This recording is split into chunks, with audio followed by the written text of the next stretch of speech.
Bueno, abrimos hoy nuestra columna de salud. Le damos la bienvenida a nuestra fisioterapeuta de cabecera, Cristina Hernández. Hola. Bienvenida. ¿Cómo están? Buen día. ¿De qué vamos a hablar hoy?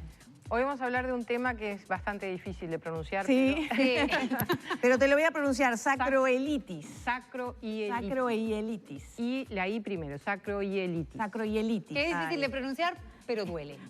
Duele. Eso es lo que sabemos. Es tan doloroso como difícil de pronunciar. Exacto. Bueno, en la zona, digamos, baja lumbar, en la zona sacra, el sacro se articula con los huesos ilíacos a ambos lados, ¿verdad? Ahora vamos a ver imágenes que podemos graficar bien, donde mostramos bien esas dos articulaciones sacroilíacas. Son dos, y esa zona a veces se inflama, se produce una inflamación, y muchas veces es por alteraciones biomecánicas. ¿Qué significa esto? Que como es una zona por la que convergen y pasan muchos músculos, y aparte es una zona que soporta, en la parte superior, soporta el peso de nuestro cuerpo y a su vez es traccionada por el movimiento de las piernas durante la marcha, cuando nos sentamos, cuando nos paramos, o sea, son dos articulaciones que digamos que son muy accionadas en todos los movimientos, inclusive hasta cuando estamos sentados y durmiendo, o sea, las posiciones. Eso te iba a preguntar, ¿es ese dolor que de repente te levantas y que es bien como en la parte baja de la espalda? Puede ser, puede ser. A A veces se confunde con, se le llama inclusive falsa ciática. Sí. Junto con la falsa ciática provocada por la inflamación del piramidal o la contractura del músculo piramidal. Es otra forma de falsa ciática. A ver si podemos ir viendo las imágenes para localizar mejor bien el punto, ¿verdad? Ese dolor, bien, contanos, ahí es donde... Ahí vamos a localizar. El punto. Ahora se va al sacro. Ese es el hueso sacro, ¿verdad? Y entre la columna y el coxis, digamos. Exacto. En la terminación, digamos, y ese es el hueso ilíaco. La unión entre el sacro y el hueso ilíaco, ahí son las articulaciones sacroilíacas.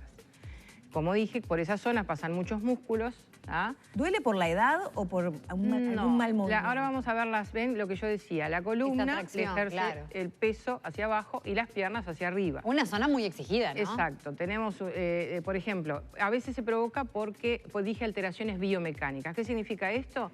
Que a veces hay músculos que pasan por ahí, que son bilaterales, y traccionan, uno está más contracturado que otro, no hay una buena sinergia muscular, entonces la pelvis y esa zona, la articulación sacroilíaca, es traccionada de pronto más de un lado que de otro. Y en épocas de nervios y de contractura, a pedir de boca. Y puede provocar dolores en ambas partes, articulación, provoca dolor, y también en la parte superior, a veces se puede provocar inclusive dolor lumbar, y generalmente dolor que corre hacia la pierna, generalmente hasta la rodilla.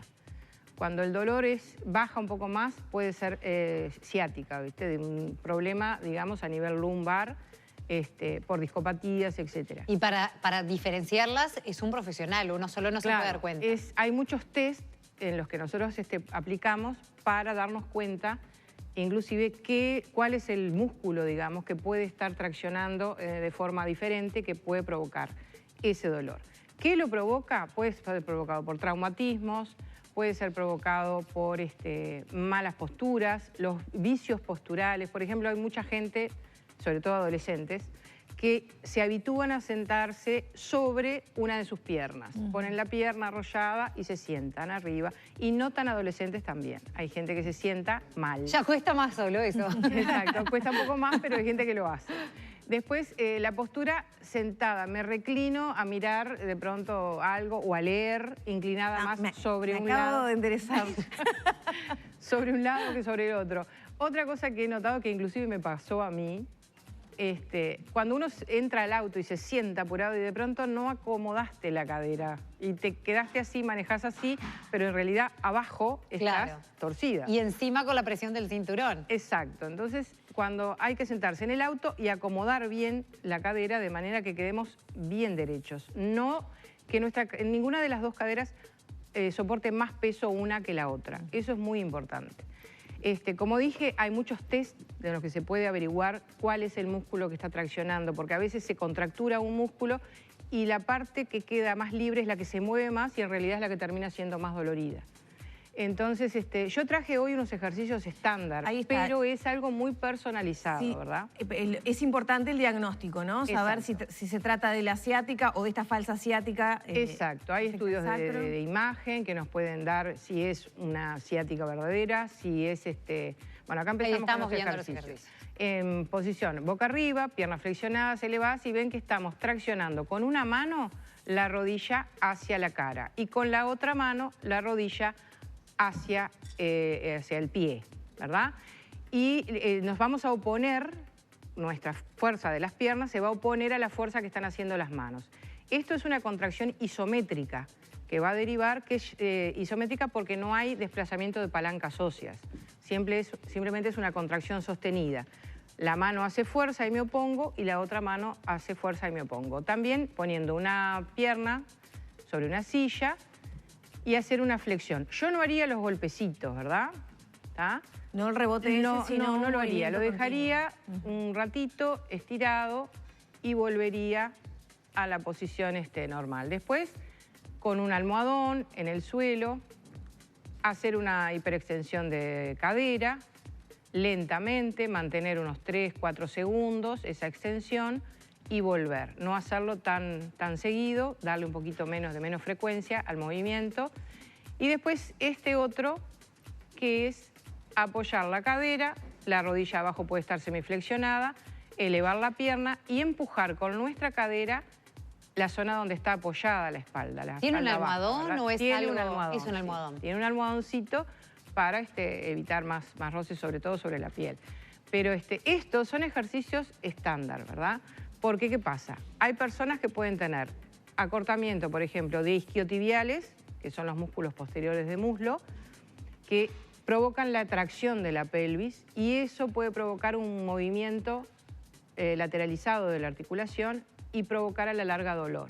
Pero otra persona puede tener otro músculo acortado. O sea, cada caso es muy particular. ¿Las mujeres tienen más tendencia a sufrir esto? Pregunto sí, porque una de los embarazos, exacto, etcétera. Era lo que iba a decir. Una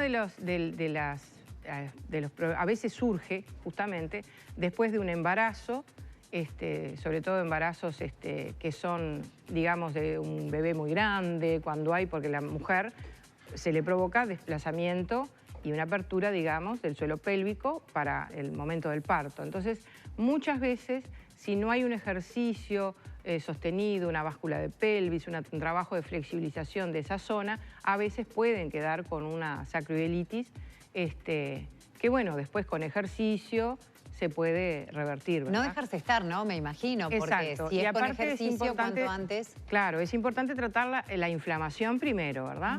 Reducir la inflamación y después ir directamente a palpar y ver y hacer una cantidad de test que hay, el técnico, el especialista, para verificar realmente dónde está el problema que me provoca ese dolor tan intenso en esa zona, ¿verdad? Bien, esos ejercicios igual son agradables de hacer, ¿no? Claro, para la columna el tema general, es que si, por ejemplo, hay algunos ejercicios, por ejemplo, el que se ha apoyado en el marco, si no es el músculo correcto, digamos, de pronto puede provocarte dolor. Claro. O más dolor, ¿tá? Entonces hay que hacerlo y ver si provoca dolor con esa pierna, bajarlo y hacerlo con la otra, porque de pronto la tracción está en uno u otro lado, ¿verdad? Entonces, lo más importante es tener un buen diagnóstico, permitir la realización de test para verificar bien cuál es la zona de dolor y antes de pasar por este dolor, hacer ejercicio sistemático, flexibilizar la zona lumbar, no sentarse mal, no sentarse torcido, por más que sean jóvenes. Claro, ser consciente de cómo uno está posicionado, ¿no? Que a veces... Exactamente. ¿Cuál? La gente que le pasa esto, de pronto es la gente que habitualmente no hizo o no hace ejercicio. Claro. La gente que hace ejercicio y de pronto se sienta torcida lo puede revertir porque el ejercicio habitual lo lleva a una sinergia muscular mucho mejor. Cris, muchas gracias. A ustedes. Gracias. Bueno, cerramos por aquí entonces la columna de salud con nuestra fisioterapeuta Cristina Hernández.